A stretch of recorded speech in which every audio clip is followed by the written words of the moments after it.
सभापति जी, पिछले 2 महीने की घटनाओं ने देश को झकझोर दिया है। देश भर के छात्रों और नौजवानों ने परीक्षा व्यवस्था की नाकामियों के खिलाफ आवाज उठाई।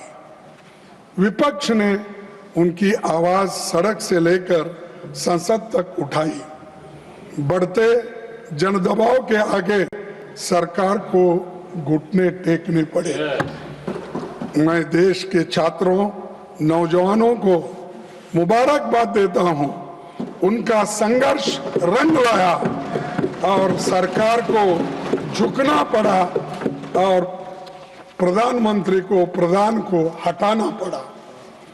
और इसीलिए ये युवाओं की ताकत है। और जब युवाओं की ताकत देखने के बाद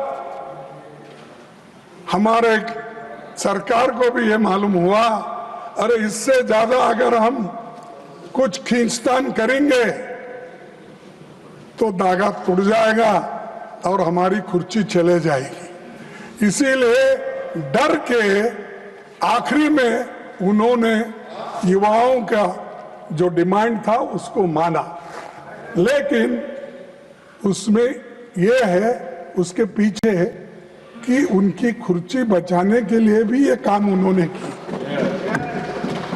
ना कि विद्यार्थियों के समस्याओं को समझाने के लिए, सुलझाने के लिए नहीं की। कुर्सी कैसा बचाना, और इतना एजिटेशन हो रहे हैं सब कुछ। और हमारे जितेंद्र सिंह साहब भी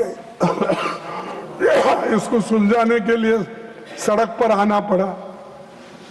उनको भी कहना पड़ा कि नहीं नहीं ये अच्छा नहीं, वो ये, क्योंकि उनको मंत्री बैठे बैठे कमेंट्री कर रहे हैं। मेरे पास भी झुक के एक दिन आएंगे, वो वक्त भी होगा। तो सर,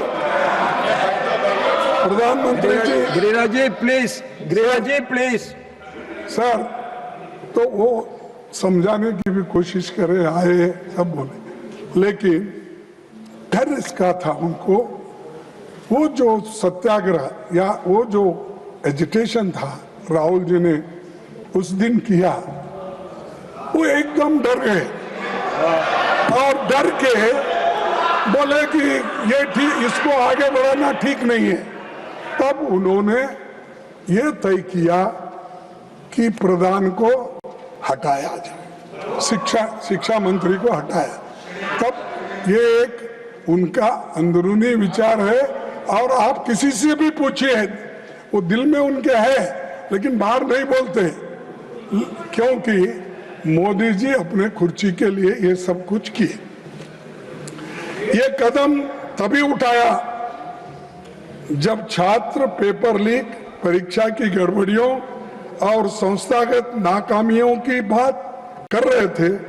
तब सरकार ने उनकी बात सुनने की बजाय उनको अराजक कहा और हर सवाल को राजनीति से जुड़ा बताकर खारिज कर दिया था।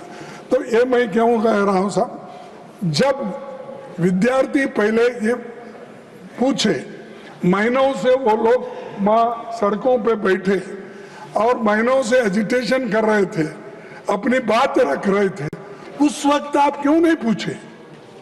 उस वक्त उनके पास क्यों नहीं गए? उनके पास क्यों आप निगोशिएट नहीं करे? बाद में बुला के नड्डा साहब अपने चेंबर में बुला के समझाने के बजाय, जिस दिन वो वहां बैठे थे उसके 2 दिन बाद या 3 दिन बाद अगर आप जाते तो ये समस्या नहीं होती, इतने लोग लाठी नहीं खाते थे, इतने लोग बर्बाद नहीं होते थे, इतने लोग बारिश में नहीं रहते थे। तो ये आपकी वजह से, आपके सरकार की वजह से ये सब भुगतना पड़ा। उसके कारण बीजेपी सरकार है, मोदी जी है, सबसे बड़े हमारे होम मिनिस्टर है।